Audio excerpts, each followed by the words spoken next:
So hey everyone, you are seeing a video of my youngest daughter about 8 years ago, 2014, having a storm in the lobby, doing some dances that were hitting at the time, the nay, I don't know what that was, some other stuff. Just practicing her dance skills. She gonna be embarrassed if she ever knows that I posted this, but this is one of my favorite videos of her. I am going to do a story time in honor of her 17th birthday that is coming up this weekend. Enjoy the video.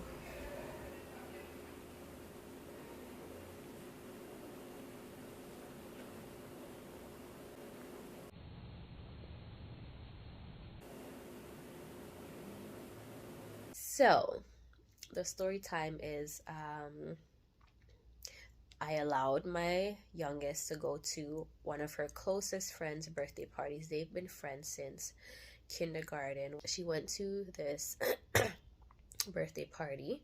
Apparently, it was quite a few other kids, all known each other since they were younger. And I don't remember if she called me. I think she called me and said she didn't feel good. So I was like, oh, what's wrong with you? She's like, oh, I don't feel good. Then I was asking her what she was doing. She's like, oh, I'm sitting down. I'm like, where are you sitting down? She's like, oh, upstairs with the family. Mind you, the child's whose birthday party she went to, she was sitting upstairs with that child's parents. Okay, so I'm like, oh, where's everybody else? Oh, they're downstairs in the basement. So I said, okay, well, um you should be coming home soon, because another parent was gonna pick up her daughter and my daughter and drop them home. So when she finally got home, she bust through the doors because she knew I will beat her ass. And I don't care what nobody says. Sometimes you gotta beat your kids, okay? Sometimes you have to beat your kids. Not because you don't love them, but because you love them, and you gotta let them know that, hey, this is a very simple consequence, okay? Licks are a very simple consequences. The bigger consequences in life include death. They include going to jail. They include unwanted circumstances and life-changing events that you just cannot come back from because they are life-changing. So she burst through the door. She comes up to me. I was laying on the couch, my favorite spot in the house. She comes up to me. I'm not gonna lie. I'm not gonna lie. I'm not gonna lie. I'm not gonna lie. I'm like, girl, what are you not gonna lie about? Like, what are you talking about? Um, this is not verbatim, paraphrasing. I had a gummy. I'm like, a gummy what?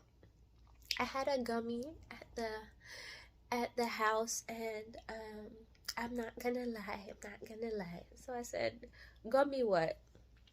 So apparently, the friend whose birthday party she went to handed out gummies to all the kids in the house while her parents were there.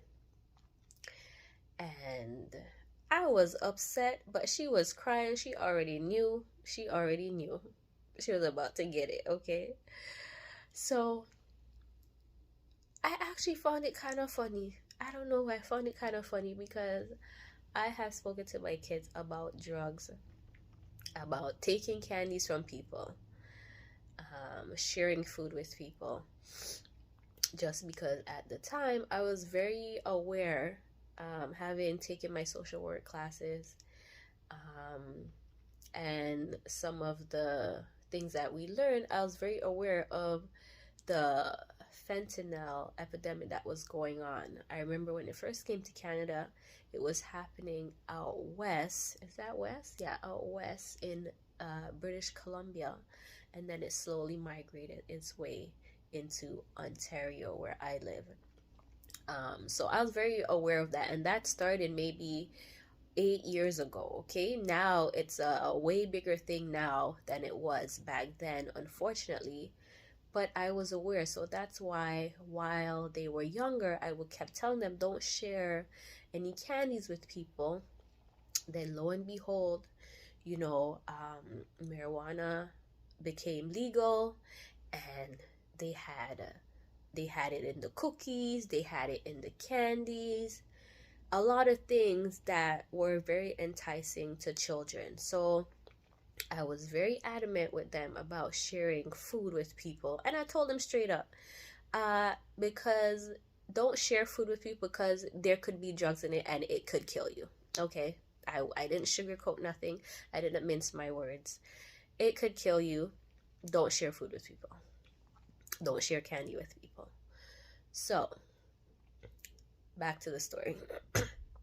This child gave gummies to the attendees of the party, and that is why my daughter fell sick. So I called the other parent who picked up my daughter, and I said, did your daughter tell you anything about what happened at the party? She's like, no. I said, okay, because my daughter said that such and such gave out gummies at the party, and that's why she's not feeling good. And the response of this parent was a little like like no. It's not a laughing matter to me. And you know why? 2 years or so after this has happened, I think I know why her reaction was that way. And I hate to have to make assumptions, but my assumption is that that parent smokes weed, and her assumption was, oh, okay, it's a gummy, it's nothing serious. But what a lot of people don't know about me is that I don't smoke weed. I have smoked on occasion when I used to do clubbing, a friend's birthday, take a puff or two, but I don't smoke marijuana. I don't spend my money on marijuana.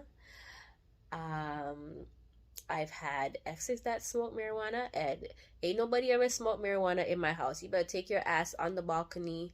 You better smoke before you come in, before you see me. It's just not something I like around me, and I have children, so I took their well-being very seriously, and that's not something I wanted to introduce them to. The smell of that, and for them to be curious, be like, oh, I smelled that before, because I remember smelling it as a child in my mom's house. It was something I smelled as a child.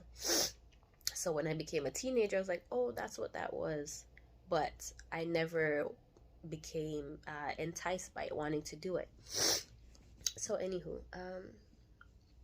I think she thought that I smoked weed, so I didn't look at it as a big deal. But because I didn't smoke weed, I took it as a big deal. I was offended at the fact that someone else's child had the audacity to introduce my child to a drug.